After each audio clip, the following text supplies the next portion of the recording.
L'homme, il a besoin de rêver. Qu'il soit blanc, noir ou jaune, musulman, juif, chrétien, nous sommes tous pareils, pareils. Moi, j'ai vécu avec les juifs, j'ai vécu avec les chrétiens, j'ai vécu avec les musulmans. Partout dans le monde entier, j'ai vécu avec les bouddhistes, j'ai vécu avec les shintoïstes. Et j'ai vécu avec eux dans les sphères les plus intimes de la vie humaine. Je n'ai jamais connu de problème. Pourquoi? Parce que par l'éducation, j'ai appris à respecter les autres, à aimer les autres.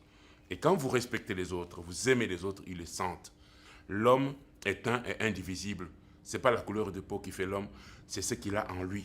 Son éducation, sa culture, son savoir et ses apports à l'ensemble de la communauté humaine. Et c'est ça qui fait la grandeur de l'homme. Quand vous pouvez apporter aux autres les meilleurs de vous, ce n'est pas nécessairement le fait d'être riche ou d'avoir le pouvoir, mais c'est d'abord la qualité de ce que vous apportez à l'humanité qui prime avant tout le reste. Mon discours a toujours été un discours d'un homme intègre, un homme juste, qui défend l'homme pour ce qu'il a apporté à l'humanité, un homme qui se bat pour des idées justes, des causes justes, et qui n'est pas corrompu. L'écriture est avant tout un souci de partage. Moi, je suis devenu écrivain parce que j'avais une vision du monde que je voulais partager avec les autres. J'avais des expériences de vie que je voulais partager avec les autres. J'avais des rêves que je voulais partager avec les autres. Et je pense que mes rêves, mes expériences, mes passions et ma vision du monde, c'est ça qui sert, c'est tous ces éléments qui m'ont servi, en fait, à devenir écrivain, parce que j'ai voulu partager tout ça avec les autres.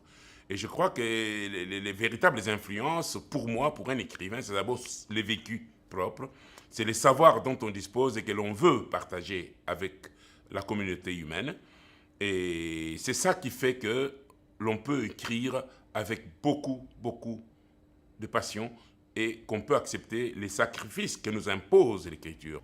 Je crois que quand on est un écrivain sincère, honnête et rigoureux dans son travail, quand on est respectueux de règles strictes de l'art et de la littérature, on est apprécié par ses collègues, quelles que soient ses origines, quel que soit son rang social.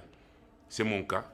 Moi, j'ai eu la chance d'être parrainé par des personnalités comme Léopold Sédar Senghor, Eugène Ionesco, Michel Deyon, Maurice Drouin de l'Académie française.